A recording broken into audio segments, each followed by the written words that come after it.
start with a flea flicker to open up the night. And he connects with Galladay. Sup, everybody. Welcome to this week's Flea Flicker. We're going to recap week 3. Joe, how are you doing today? Doing all right, getting through the week, looking forward to football. Can't wait. Yeah, absolutely. And let's talk briefly about the recent news today or yesterday about the Tennessee Titans and Minnesota Vikings. At least the Titans players testing positive. The Vikings seem to be fine for now, but this week's game against the Steelers and Titans, a big game in the AFC, looks like it's going to be played on Monday or Tuesday. Joe, what are your thoughts from that? What was your takeaway, and do you think they'll get this game in on Monday or Tuesday? Yeah, I'm definitely concerned. It's some people, I guess, kind of looking on the gloomier side of things, see this as the beginning of the end. It's possible. We don't know how many Vikings players could have potentially gotten it since, there is that kind of 2-week incubation period, I guess, where, it doesn't really show symptoms. So I'm not really sure, how it's going to go. I guess we'll see. I'm glad that they're tentatively postponing the game, and Monday or Tuesday, they'll be able to play. I think the Steelers, they're definitely, kind of a veteran team. I think they'll be a little bit more equipped to kind of handle this, especially because they don't have to stop going to practices like the Titans do. That's what I'm really concerned about with the Titans having to spend. And I think the Vikings had to as well, if I'm not mistaken, spend this whole week practicing remotely. So, that definitely, prevents you from having any type of practices with players together to, go do plays and, work on the chemistry. So that definitely concerns me for the Titans moving forward this week. Yeah, luckily the Titans' game plan is just handing off to Derrick Henry, so Yeah. not too much practicing on that, but hopefully they can get the game in on Monday or Tuesday, and so Yeah. stay tuned for more of that. But another quick note, thank you to my brother Craig for being our first guest picker. If you would like to be the guest picker this week, make sure you watch our video on Saturday, like, subscribe, and then comment your pick. But, you might as well comment your pick for tomorrow night's game against the Broncos and Jets. We'll be talking about that at the end, but go ahead, comment your pick now, get that out of the way. Like the video, subscribe to the channel. Let's get out of the way, and let's enjoy the week 3 recap. Joe, are you ready? Absolutely, Timmy B. Let's get into it. Love it. So we're going to start with the first game that we talked about. We had the Washington football team at the Cleveland Browns. Dwayne Haskins had 4 turnovers, could have been 5, but they recovered a fumble, and he gave the Browns a short field. They were up 20-17 in the second half. Short field with Nick Chubb, Kareem Hunt, Odell, Jarvis Landry. Any team with that talent, no matter who the quarterback is or what you play call, they're going to get the ball in the end zone. Browns win 34-20. Joe, any other thoughts from that game that you saw or read about?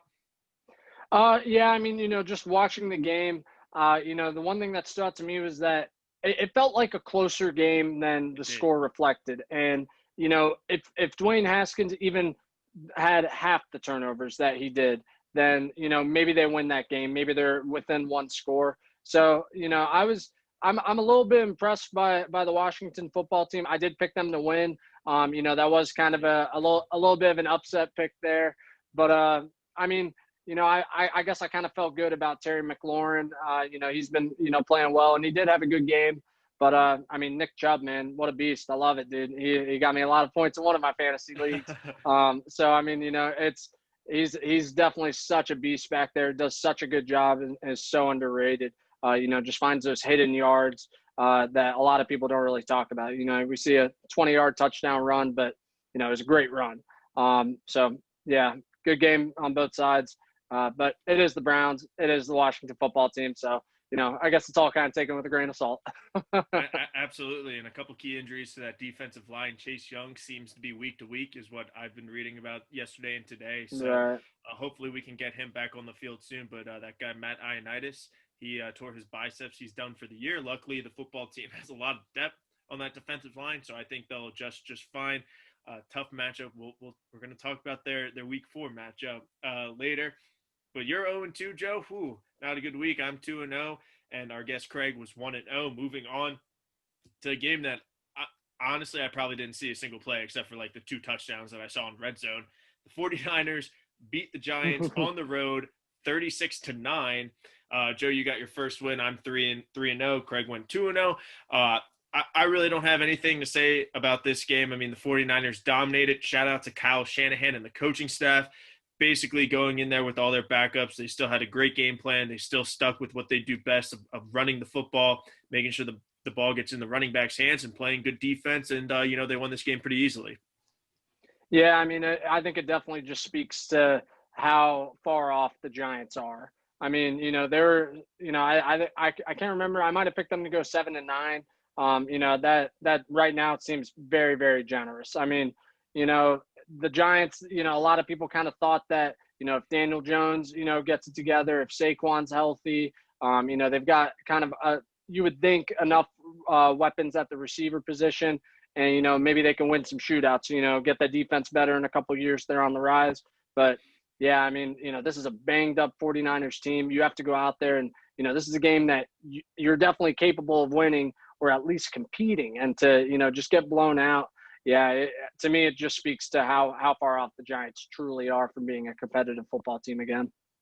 Yeah, absolutely. And, when you said 7-9, you didn't predict Saquon's going to be out week 2. So, with Saquon, maybe this game's a little bit differently. I mean, that's a huge part of the offense. I still think the 49ers would have won, but I feel like that's enough about that game. Now, Joe, the third game that we picked and talked about, your Philadelphia Eagles played Joe Burrow and the Cincinnati Bengals, and you went into overtime, and nobody scored. So you guys tied at 23 on the graphic. I didn't even give you guys a color.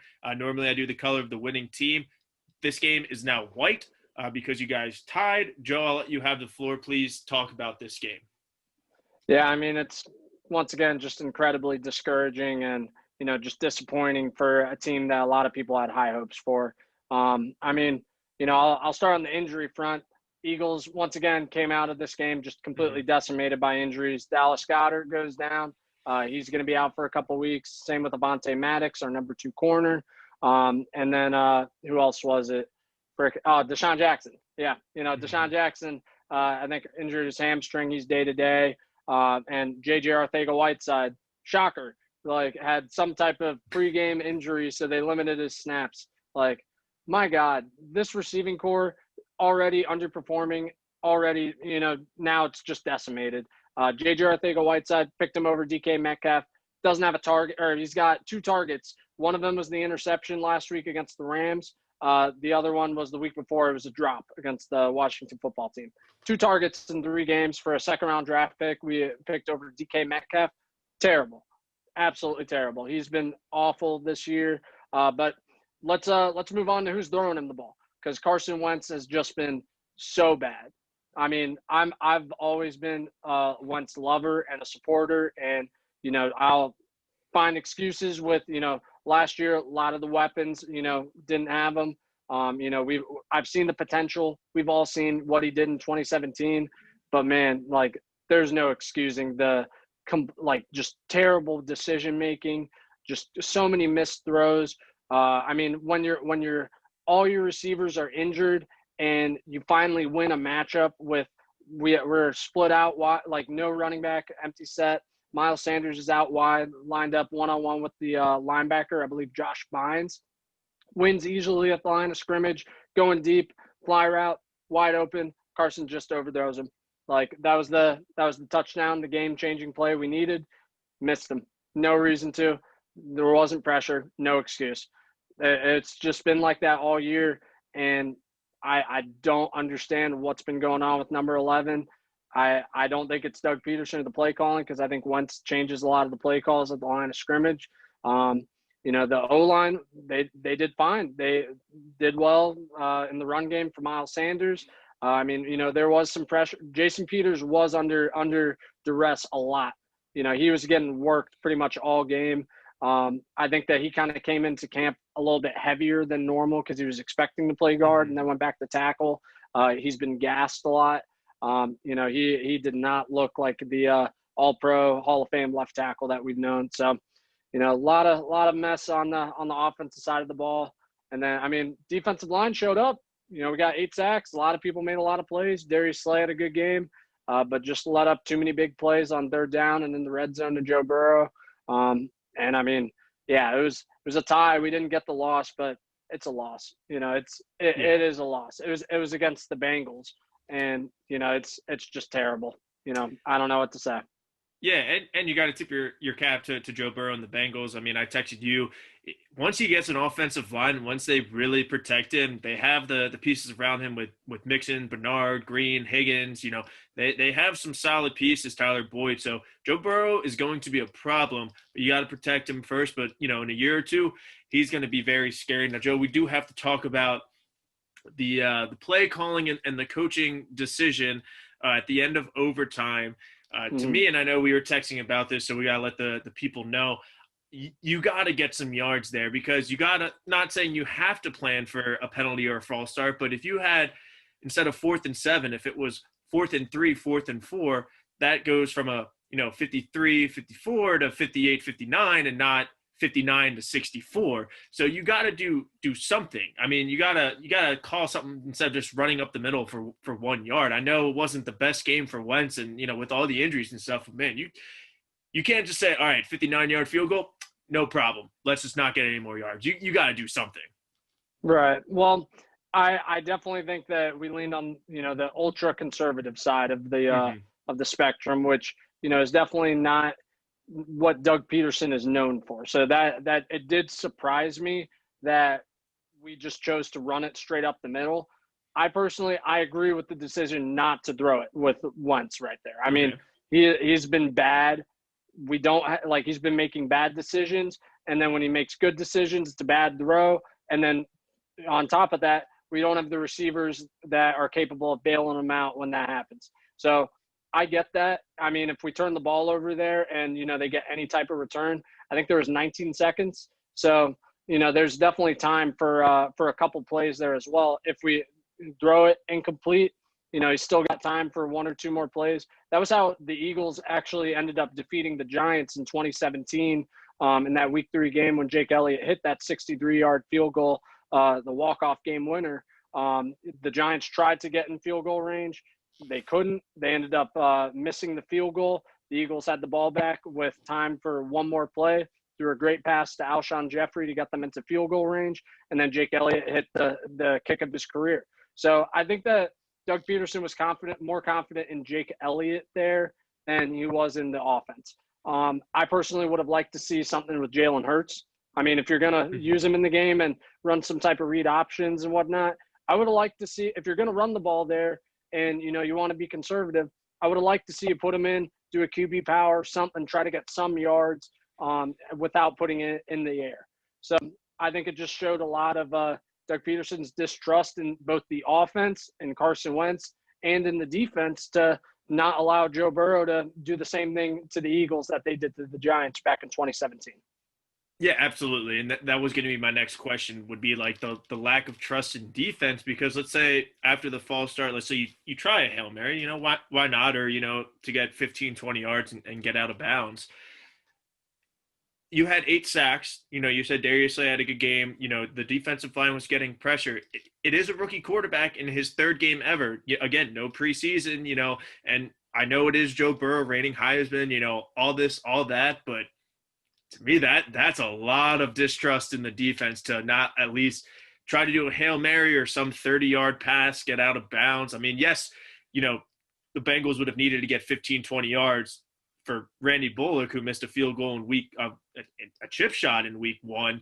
So, I mean, that would have been my question, is I would have at least thrown a Hail Mary on 4th down after the false start. But I'm with you, Joe. I mean, because Jalen Hurts came in for a couple of plays. He got a 1st down. So even if he got 3-4 yards, went out of bounds, you're still kicking that field goal at 60, 61 yards, but not 64 is just too much really for any kicker right now in the NFL, I think. And I think at 59 yards, Jake Elliott, he's made big kicks in his career. Absolutely. And that was against the team. We actually poached Jake Elliott off of the Bengals practice squad. Oh, really? Yeah. So I really think that he would have made that from 59. I mean, I would have liked to see him try it from 64, because when he made that, he's made kicks with room to spare, from long range. But I get it. I mean, if he misses that, then they're right there with time left. So I mean, you definitely don't want to lose to the Bengals, but like I said, a tie, it feels like a loss. It's the same. It's demoralizing. Absolutely. Well, hopefully you guys can bounce back this week. I'm giving all of us a tie for our picks. We picked the Eagles. We technically didn't lose, so we're all we all have the little -1 at the end. I can't remember if I said in the podcast that I wanted to pick this game as a tie. Like I truly did. I know I told one of my coworkers who's a Bengals fan that he was asking me about. I was like, "Can I pick a tie?" Like, because I really felt like I was not confident going into this game, but I wasn't confident we were going to lose. So, I really kind of felt the tie coming. It was definitely reminiscent of 2003 when Donovan McNabb was the quarterback, played the Bengals, tied, and after the game had the famous quote where he's like, "I didn't even know that there were ties in the NFL," which is still ridiculous. Like, I mean, there should at least be like double overtime or just something different. Like there should not be a tie. These guys are battling for 4 hours. Right. Don't end it in a tie.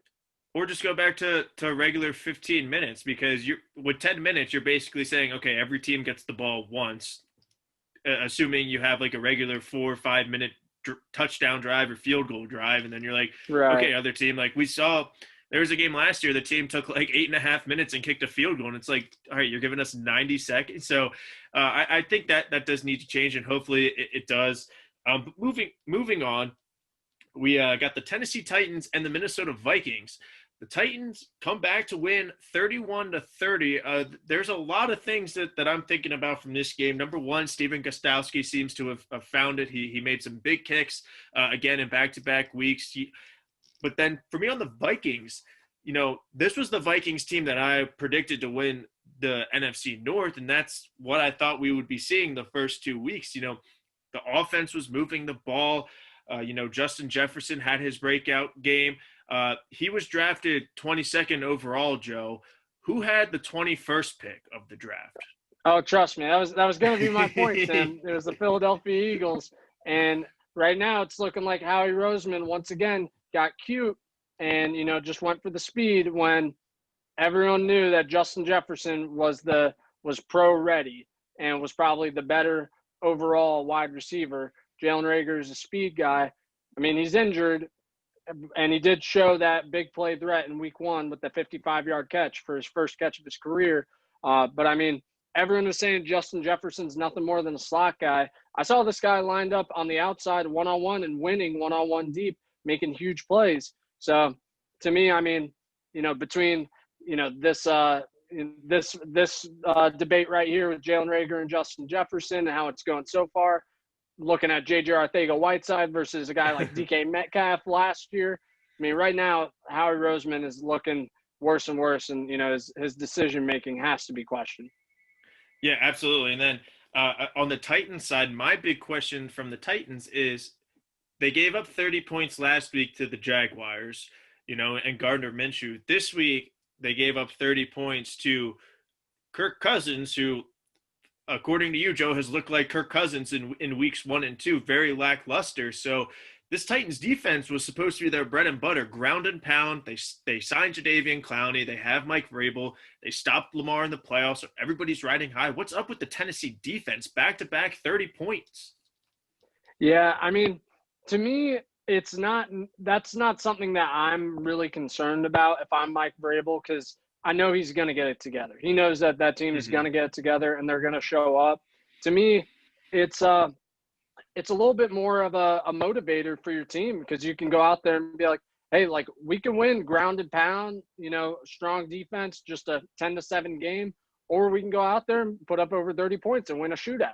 They've got the team to do it right now. They're proving it. So, I mean, for me, Mike Vrabel, I mean, I think he's a great coach, and I think that they're going to get the defense sorted out by the end of the season. Yeah, I mean, and they got a tough matchup. We don't know when it's going to be played, but they got the Steelers scheduled on their next game. And speaking of the Steelers, that's our next game. They beat the Houston Texans in the Watt Brothers Bowl, 28-21. That puts you at 3-2-1 blast-off. I'm 5-0-1, and Craig is 4-0-1. My big question from this game is is this the real Steelers team that everybody expected and showed up? Is this the real Houston Texans team? Because we saw them, kind of get blown out by the Chiefs, get blown out by the Ravens, but they were winning at halftime. Deshaun Watson, was throwing around the ball in the first half. The Steelers had to kind of claw away to touchdown victory in this game. So are the Chiefs and Ravens, and we'll talk about that game, but are they just here and everybody else is here in the AFC, or was this just kind of like two teams that are equal level? We're just kind of going at it. I mean, that's what I want to know is, who is the real team? Were the Steelers as good as we thought? Doesn't look like it, or the Texans better than their 0-2, Right. And I think it's a little bit of both. I do agree. I think obviously the Chiefs and the Ravens are in that top tier on their own. But then I think in that next tier, it is like the Steelers, like the Patriots, maybe Buffalo, teams like that. But then I think in the next tier right below that would be like the Texans. And I think that this kind of game, I mean, the Texans, they do have talent. Like there are guys. Deshaun Watson is a great quarterback. Absolutely. And I mean, they've got some guys there on the offensive and defensive side of the ball where when it all comes together right, then they can look like the Texans that we want to see and that the Texans fans are hoping for. But I mean, to me, the fact that they didn't win just shows why they're on that tier below. I mean, the good teams, they end up winning those games and finding a way to, find success and do what they have to do to get the points in the end to win. And that's what the Steelers did. And that's what Ben Roethlisberger did. They're a veteran team and, they've been there before. They know how to fight and, play for all four quarters. And I just don't think the Texans do. Yeah. And Craig said it on the Saturday episode where, as a Ravens fan, he says, he's kind of worried about the Steelers. Had they won like the Chiefs and Ravens did against the Texans, maybe like a 28-10, I would have been like, okay, like the Steelers are legit, like this is a problem. But I think right now, and this is kind of contradicting based on how the Ravens played Monday night, but I'm not too worried about them yet, but we'll see it, week 8 when we play. That'll be a good gauge halfway through the season to see what we need to do in the second half and the second time we meet. But moving on, you said in the next year with the Steelers, we got the New England Patriots. They ran the ball so much. They ran for over 250 yards rushing. They beat the Las Vegas Raiders 36-20. Rex Burkhead, I think, had like 3 or 4 touchdowns. He went airborne on one. It was pretty cool. And they played a complete game. But, the Raiders, did okay. They did okay. But, Patriots just put up 36 points, against that defense. You're not going to win many games, when your defense gives up 36 points. But, Joe, your thoughts from Cam Newton and the Patriots beating the Raiders? Yeah, I mean, once again, it's just the brilliance of Bill Belichick and Josh McDaniels just, molding that system around the personnel that they have. I mean, no James White, is just Sony Michel, Rex Burkhead. I think that was it. Like there might have been someone else thrown in there. I can't recall. But, I mean, it was the Rex Burkhead show, and they did what they had to do and, moved the ball well. I mean, they've just got such great team chemistry. Everyone was just excited, jumping around, going crazy. Cam, I think, has brought a really fun energy to that team where it does look like they are starting to have fun compared to what a lot of people kind of said about the Patriots and, kind of their culture there. But it looks like they're having fun. And, I mean, they're just still one of the best teams in the NFL. And, the Raiders are on the rise. The Raiders are getting there, but they couldn't really get the ball in the red zone. And I know they had a couple injuries now. I know Brian Edwards and Henry Ruggs are both expected to miss this week's game. So, I mean, they're definitely struggling in the receiver department. And Darren Waller, I mean, like I said, he was the guy that I thought they were going to do everything they could to shut him down and make them beat with the wide receivers. That's exactly what happened. He didn't have a catch, I think, through the first 3 quarters. So, I mean, yeah, he did not have a good game. Patriots just came out ready to stop him. Yeah, I mean, they can do it all. Yeah, and I think I've been saying it the whole time. The Raiders defense do need a couple of pieces. They got a lot of young guys and first-round, second-round guys on defense. But, man, when you get torched for 250-plus rushing yards, it's not going to be a fun week of practice. And hopefully they bounce back strong because I do like them. I like John Gruden. I think they're going to be a pretty competitive team for at least a wild card spot. And then Joe, I don't know what's up with the Atlanta Falcons, but Nicholas Foles in at quarterback, brings the Bears back to win 30-26. I gamble on the Falcons way too much. I teased it down, or I bought a half point to bring it down to 2.5 in a parlay with the Steelers winning. They did, and the Patriots winning. They did, and it looked great. Then they had 2 offensive drives after the first Nick Foles touchdown. 1 run, 5 or 6 incomplete passes. Did they not learn anything from the Super Bowl? Run the ball. Run it. Run it. I don't care if it's Nick Foles or Mitchell Trubisky. You gave him way too much time. And then defensively, tackle. And don't leave guys wide open. But that's my rant on the Falcons. Bears look good, though, with Nick Foles. And we'll see this week with the full week of him practicing as the starter. I'm excited. But, Joe, I mean, I'll let you speak on the Falcons collapse. And of course, your Super Bowl winning quarterback, Nick Foles. Oh, yeah. I mean, let me say, like, I love Nick Foles. He is one of my favorite players of all time and will have a special place in my heart and all of Philadelphia's heart forever. I mean, you know, the man is amazing. Great guy. You know, he did what he did best. He came in off the bench and he lit it up. He loves to do this. And I think a lot of it has to do with the fact that when he is the backup and when people don't have any expectations for him, then he just shows up. Those are the moments where he just proves everybody wrong. So I love to see it from Nick Foles. I think yes, it was a monumental collapse by the Falcons. And that's the big story. Like, Nick Foles did his job. He made, he ran a lot of the same plays Mitch Trubisky did, but just hit on them. He was hitting on the deep passes, just gave his receivers a chance. He throws it up there and just trusts his wide receivers, and usually it works out for him. So I love to see it. I love it for Nick Foles, but I am wary moving forward with him as the starter, because whenever he's been the long-term starter, that's when things kind of don't end up going his way. We saw at the beginning of 2018 when he was starting, didn't really do that great to start the season. Back in, 2014 when he was the starter for Chip Kelly, didn't really do that great that season either. And then he always gets injured when he's in there for a long time. So, I'm rooting for him. I hope for the best, but I would temper my expectations for the Bears long term. Although they are 3-0, right? They are 3-0. And the Falcons are 0-3. Man. The Bears are 3-0, but I think their point differential is +7 or something like that. They won every game by 3 or 4 points.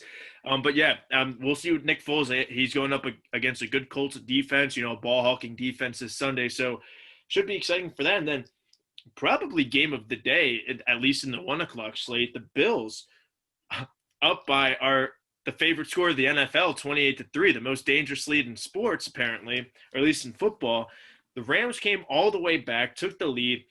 Then Josh Allen went down the field, a very questionable pass interference call on the Rams to give the Bills a first down. But Bills come back and win 35-32. Joe, I'll let you have the floor first. Give me your thoughts from this game. Yeah, I mean, man, Sean McDermott, he brought those guys out fired up and ready to play. This was a big game for both teams, honestly. I mean, these are both competitive teams that, right now, I don't know about if the Rams are going to make it to the playoffs, but they were on the right track. They're 2-0. They're still 2-1. The Bills expect to be in the playoffs. Rams it's going to be tough with their division. But I mean, yeah, the Bills, they showed up and, won a big game. And, it was kind of like a prove it game for them to prove that they are legit. And I mean, yeah, Josh Allen looked great, just feeding the ball all around to his running backs, his tight ends, his receivers. He's doing a good job, and he's not really turning the ball over as much as he has in the past. So, if he continues to do that, defense definitely has to cut down on, allowing 30 unanswered points or whatnot. That's definitely concerning. But Sean McDermott, he's a great coach, and he's a defensive guy. I think he'll get that cleaned up. But I mean, it definitely shows the resiliency of a Bills team that started out so hot and then went cold for the rest of the game to just show up at the very end when it mattered and get the win. At the end of the day, that's all that counts. So, yeah, hats off to Josh Allen and the Bills. Yeah, absolutely. And on the Rams side, I would have loved to have seen this game or watch it again soon. We're going to have to wait 4 years unless they play in the Super Bowl. But if they were kind of going back and forth all game instead of one team being down so much, I think it could have been a more interesting game, believe it or not, or at least maybe a different outcome. For the Rams, though, once they got those 2 touchdowns early in the third, Aaron Donald flipped a switch and was just eating Josh Allen for breakfast. But Bills come out ahead. I still like the Rams. I picked them in this game after the 1 o'clock slate. Joe, you're 6-3-1. I'm 7-2-1, and Craig is 7-1-1. And I think the Rams will bounce back. I mean, they got the Giants this week, so I still think the Rams are going to be good. It looks like that offense is kind of back to that 2018, like, all right, we got the weapons now. We got the pieces. Let's move the ball around. I'm so excited for the Rams. Now we're going from this exciting game to the Jets, Joe. And the Jets, well, Adam Gase went into hyperdrive, and one of the first passes of the game was a pick six. Colts defense got another pick six later. Bunch of sacks, bunch of picks. Colts win this with ease, 36-7. Joe, is there anything you have to say about this game? I will say Jonathan Taylor looked great, or the Colts rookie running back out of Wisconsin, but Yeah, I mean, Colts have a really good defense, and Jets' offense is bad, and the Colts are able to just completely take advantage of that mismatch and just capitalize. I mean, that's what separates, good teams from great teams, being able to, not only force those turnovers, but capitalize on them, punch it in the red zone, take it to the house, whatever it is. You can't, you don't want to just settle for a field goal. Colts have been doing that. I really like what I'm seeing from them. But I mean, yeah, I mean, for a guy who's supposed to be like, offensive genius, Adam Gase, like, dude, like, come on, get it together, man. I'll touch on him a little bit later, but his future is very, very much in doubt right now. Yeah, it's currently Wednesday afternoon, and both Dan Quinn and Adam Gase still have a job. We'll see how much longer that lasts. But Colts win 36-7. We all picked the Colts, obviously. Then the next one we had a little bit of a fun, interesting game. I don't think it would be boring. I think the next game we're going to talk about was more boring. But the Lions get their first win of the year at a good Cardinals team in Kyler Murray. Lions win 26-23. Joe, we'll start with you. Your thoughts from the Lions and Cardinals. Yeah, I mean, the Cardinals just didn't show up didn't show up on Sunday. I mean, Kyler Murray was turning the ball over. I mean, they weren't having those explosive plays like they have been all year. And then the defense just, allowed Matthew Stafford to, really play well, spread the ball around. I mean, Kenny Golladay, his first week back, he was getting involved. Marvin Jones is making plays. TJ Hawkinson, he's been really good so far this year. So, I mean, the Lions, like, when it comes together for the Lions, like, they can make noise. But, I mean, the Cardinals, like, it just seemed like they just fell apart. And they just couldn't really get back on track at all this game. Yeah, and I think you nailed it with Kyler Murray and his turnovers. I think that was the key in this.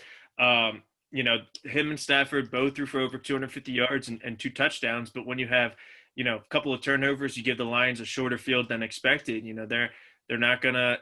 You're going to lose the game, which they did. Jeffrey Okudah had his first interception in the NFL, almost returned it for a pick six.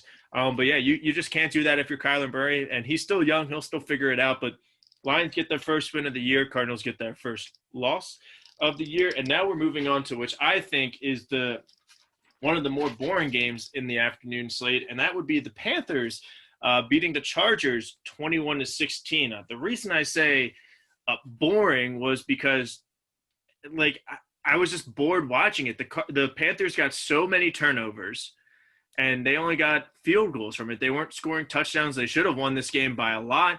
The only exciting part was, that last play where they failed the hook and ladder, and they had it. If Eckler had caught it, it would have been a hook and ladder. Justin Herbert, he kind of looked like the rookie that, a rookie quarterback.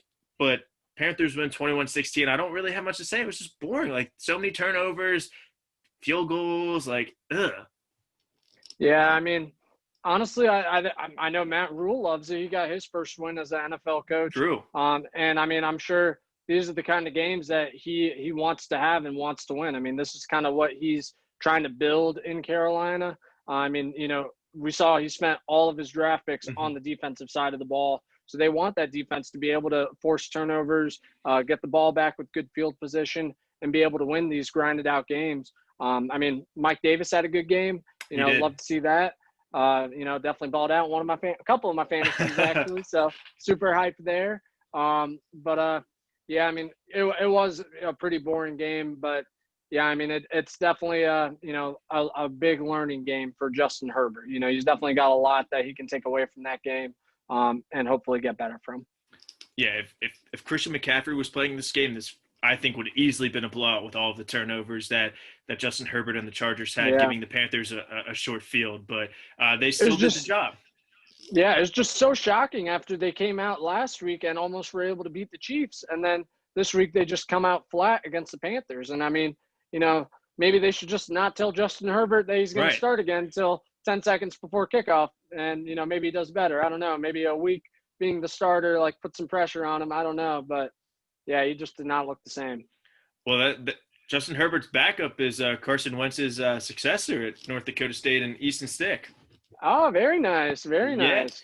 Yeah, I think he came in for a play or two because Herbert got knocked out. But enough of the Panthers and the Chargers. Now we actually have another NFC South at AFC West matchup.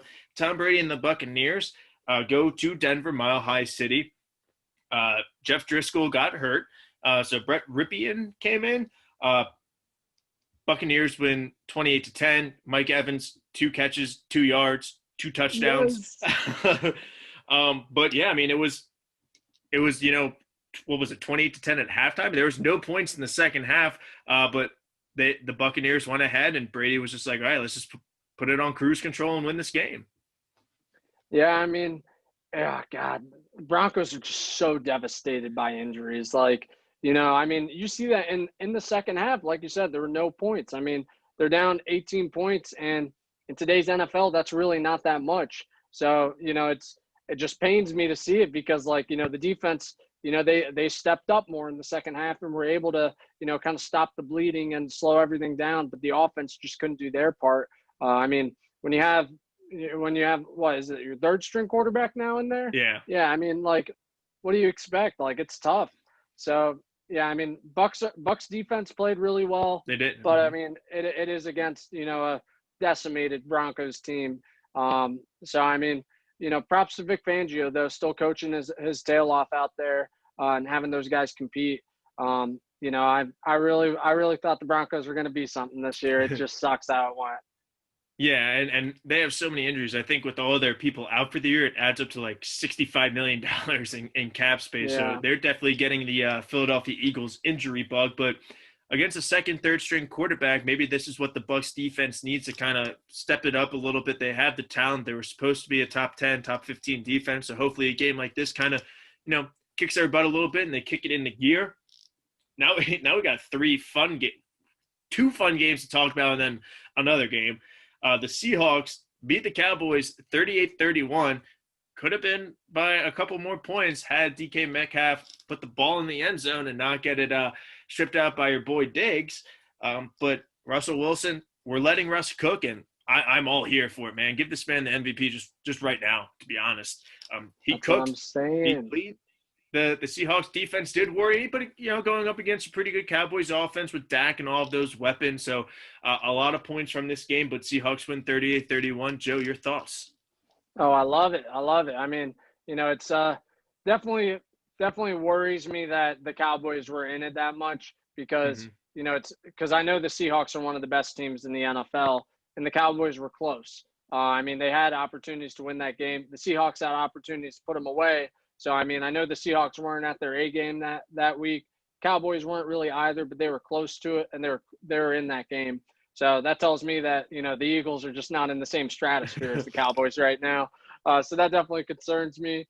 But, I mean, yeah, like you said, Russell Wilson, man, like, give him the MVP right now. He just deserves it. Like, he is just on fire. And I've been saying I think Russell Wilson should be MVP every single year for what he's been doing in Seattle.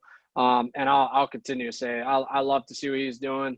But yeah, I mean, Michael Gallup had a couple good plays for the Cowboys. CeeDee Lamb, Amari Cooper showed up as well.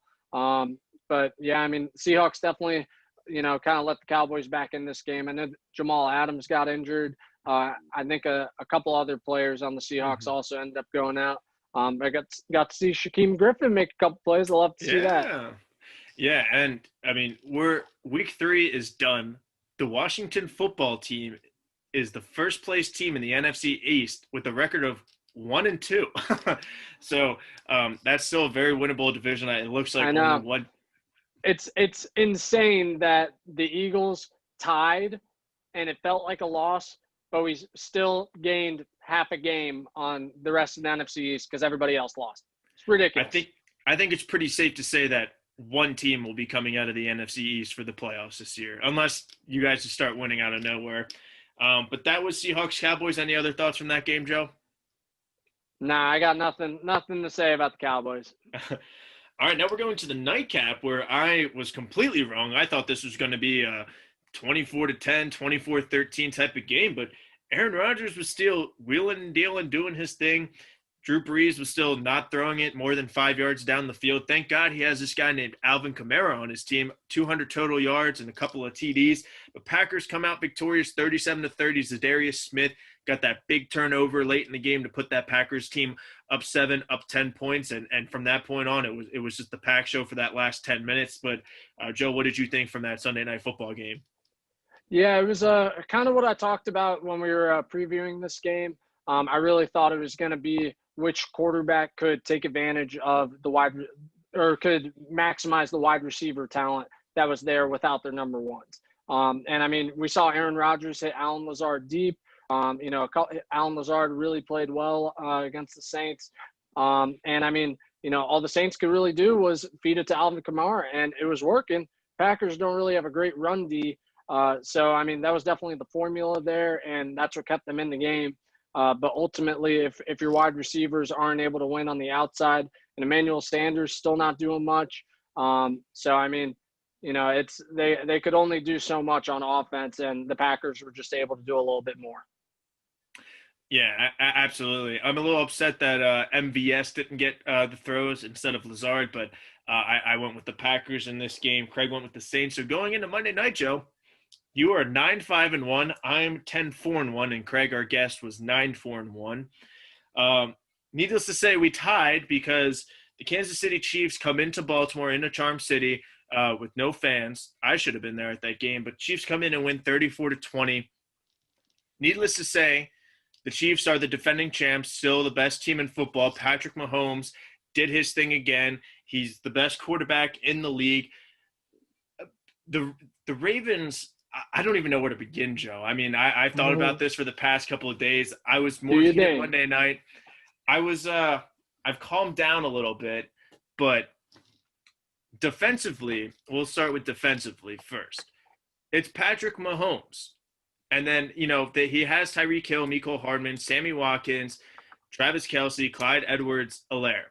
But Andy Reid calls the most screens in the NFL as a coach. And since he's been coaching, his teams have been doing the most screens. And we've seen him do tight end screens and fullback screens before. I don't know why when we got in 3rd and 7, 3rd and 8, that we thought that they were actually going to do a screen to the running back. Travis Kelce ate us up, and then the fullback, Anthony Sherman, when he came in the goal line situation on 3rd down, I said to my family and some of our guests over, I was like, we got to cover the fullback because he's going to throw it to him, and he did.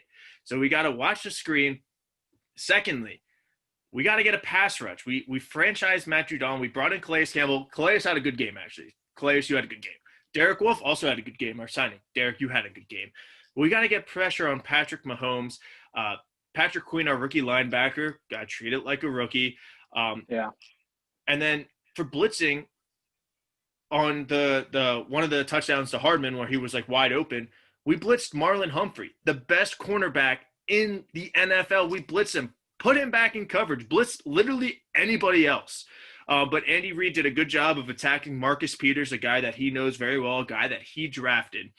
But defensively, we just looked lost. So we need to make a lot of adjustments offensively. Here we go. Much like the Falcons, run the ball. On 21 rushes, we averaged 7.2 yards per rush. Keep doing our thing. When we go down 3 points, when we go down 10 points, I don't know why all of a sudden we panic. We've seen this offense go 99 yards in 10 plays. We've seen them go 99 yards in 4 plays. We've seen this team go 8 minutes, eat up the clock, 15 plays, and get a touchdown. We've also seen this team get 2 touchdowns under a minute in the first half. Why? We're playing Patrick Mahomes. He's carving up the defense. Get him off the field. If time of possession was Ravens 40, Chiefs 20, giving Patrick Mahomes only 5 or 6 drives, I feel confident we're coming out with that game. All you need is 2 non-touchdown stops, and they're still at that 30-point margin, which our offense can do, especially if we have 40 minutes time of possession. Lamar, he really wanted to win this game badly. And he's been saying it all week. He really wants to win the Super Bowl badly. Early on, you could tell that he wanted it to just be the Lamar show. He was trying to run every single time. Like, he wasn't really trying to throw the ball. He was making bad decisions on his read options, which he adjusted a little bit. But he was like, this is all me. This is all me. Like, I got to do this. I got to be the guy. No, you don't. We got Ingram. We got Dobbins. We got Edwards, Andrews, these receivers. So offensively, when we go down, we just need to stick to our game plan. Our offense is built on getting 5 or 6 yards rushing on first down. Then we're going to go for it on 4th down, especially 4th and 4 or less, as long as we're not on like our own 10. So you have 3 plays to get 3-4 yards in the first down. We can go deep, take a shot. We can run the ball. We're probably the only team that would run on like 3rd and 8 and then 4th and 3. So like, clearly we can still move the ball. So, but our offense isn't built on 2nd and 10, then 3rd and 10. Then it's like, all right, well, we're done. And then another thing is, Lamar didn't have the best of throws, but catch the football, especially to you, Mark Andrews. You know who would have caught those passes? Hayden Hurst, the tight end we traded. Now, bias aside, he went to South Carolina. It was a great trade. We got J.K. Dobbins, and Hayden Hurst is tight end number 1 for a pass-happy offense, and he's doing well in the Falcons. But he was our pass-catching tight end. Mark Andrews continues to drop passes and key passes, catch the ball, receivers, get open. I mean, there's a clip going around of 2 receivers just running into each other. You know, Lamar had to make throws. Like, Hollywood Brown was wide open for not only the over, but for a touchdown. You know, so when we go down, we just can't panic. You know, we just got to keep doing our thing, keep running the ball, and get Patrick Mahomes off the field. And it sucks because just on Twitter, it seems like Lamar Jackson is the only quarterback that can't have a bad game. When we win and do our thing and win 35-10, it's, wow, this offense is great. The Ravens are good. Lamar is legit. Then he has a game like this, and it's like, oh, that's what you have for having a running back as a quarterback. Guess he can't throw in the league. Like, this Ravens team is just not good. It's like, if the script was flipped and we won that game and Pat Mahomes had a bad game, everybody would be like, yeah, no worries. You just had a bad game. No worries. Like, just bounce back next week. Like last week against the Chargers. It's like, dude, Lamar can have a bad game. Chill out. All right. Like, we're not going to go 16-0. Chiefs might actually, but that was my rant. Last thing, we won the kicker battle. Everybody thought Harrison Butker was the best kicker in the NFL. Forgot Justin Tucker existed. Harrison Butker missed an extra point, missed a field goal. I had the over, so I'm a little upset at him, but we won the kicker battle, baby. Victories. Oh, yeah. Justin Tucker, you got to have that moral victory. He's a beast. Yeah, I mean, you said it. It seemed like Lamar was pressing from the beginning and just kind of wanted to put the whole game on his shoulders and just take it over. And I mean, football is a team sport. There's 11 men on the field. Everyone's got to do their job to be successful and work together. But I mean, yeah, people got to help him out too. I mean, Marquise Brown was dropping passes in the first half. Did not have a good game. I really was expecting and hoping in my fantasy that he would ball, and he did not. 3 catches, 14 yards, I believe. God, Marquise Brown, talking to you, not cool. So, I actually, Joe, I had a bet that was Marquise Brown and Tyreek Hill scoring a touchdown. And if Lamar had that pass to Hollywood in the fourth quarter, I was like, that would have hit the over, which I had. Yeah. And it would have, like, I would have won like $50. It was like a $50 swing. I was like, but yeah, go on. God. No, I mean, yeah, like you said, Andy Reid just kind of picked on Marcus Peters. He knows him really well. I mean, it just didn't seem like anybody could really like step up and make a play when they really, except for Devin Duvernay with that kick return. That kick return, that to me, like that was, just such a game-changing play. I mean, it just kind of changed the momentum. The Ravens were able to get a stop and get the ball back. But I mean, yeah, Mahomes just kept doing his thing the whole game. And, like you said, those screens, like they really went after Patrick Queen this game, really attacked the rookie and just, gave him all sorts of misdirection. And then, took advantage of it. And Andy Reid and Patrick Mahomes, they're going to do that to the best of you. So don't feel bad, Patrick Queen. You'll learn. Yeah, and I was a little bit more upset Monday night after the loss, obviously. But they're the Chiefs. They're the defending Super Bowl champs. They have Patrick Mahomes. This team could go 16-0. They're going to still go 13-3, 14-2, 15, whatever. So they're still the best team. And, I think a lot of Ravens fans have started to realize that the last couple of days. This wasn't like the Titans. The Titans, I was sad for like 3 months. I was like, right, how did we lose to this team? But then like a day or two, you're kind of like, all right, well, like it's the Chiefs. They're like the best team in the NFL. But that's it. That's it on that game. We both went 10-5-1. Craig went 9-5-1. Craig, thank you for coming on as a guest and setting the bar for future guests. If you want to become a guest, like the video, subscribe to the channel, and comment your pick on our Saturday video, but comment your pick for Thursday Night Football, which we're going to talk about right now, Joe. And this is going to be a stinker, probably. We got the Denver Broncos at the New York Jets. There's currently no spread. It's a pick 'em. So the Broncos were an early 3.5-point favorite, and then a lot of people started betting on the Jets. Now it's an even. The over-under is 40. Joe, do you have any thoughts from this game, and who's your pick? So from what I understand, if the Jets lose to the Broncos on Thursday night, Adam Gase will be fired. Oh. So I know that Adam Gase is fighting for his job this week. I'm sure that the Jets players, maybe in theory, want to fight for their coach. But I don't think these Jets players want Adam Gase there any more than Jets fans do. I think they know the writing's on the wall. They don't believe in themselves as a good football team. And Vic Fangio has these Broncos coming out here to play. I mean, they're doing what they can with all of these devastating injuries. And I think that they're going to have more energy. They're going to be flying around the ball more. It's going to be a terrible game. Don't get me wrong. I really don't even know if I'm going to watch it. So, this is going to be bad. So, we'll see what happens. But, I mean, yeah, I think the Broncos are going to win. Adam Gase is going to be fired on Friday morning. All right. Well, I think you nailed it. Like, it's whatever. But I can't trust this quarterback. I don't even know his name on the Broncos. So Ripien or something like that. Apparently, he's real good. He's not bad at the no huddle and just quick passes. It's going to be death by 1,000 paper cuts. I'm with you. I'm going to go with the Broncos. I think mainly because in one fantasy league I picked up Brandon McManus, Broncos kicker. This has 12-3 written all over it and field goal. So we're both going with the Broncos. Let's giddy up, saddle up. Let's go Broncos. Oh yeah. Awesome. Well, I mean, that'll end our Week 3 recap and Thursday Night Football picks. Joe, do you have any other thoughts from Week 3 or anything you're looking ahead for Week 4 that we're going to talk about on Saturday?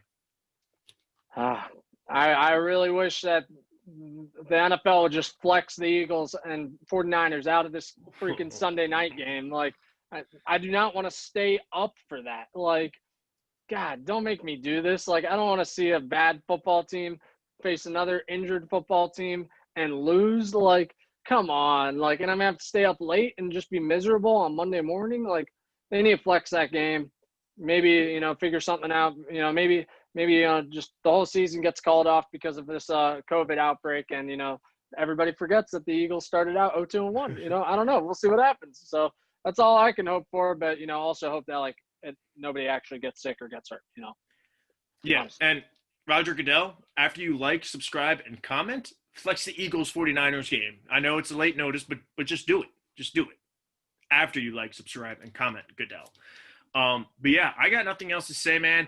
That's it for today's episode. Make sure you check in on Saturday early afternoonish. That's when the next video will be released with our week 4 picks. Until then, everybody, enjoy Thursday night football, I guess. But enjoy the game. Let's go Broncos, and we'll see everybody on Saturday.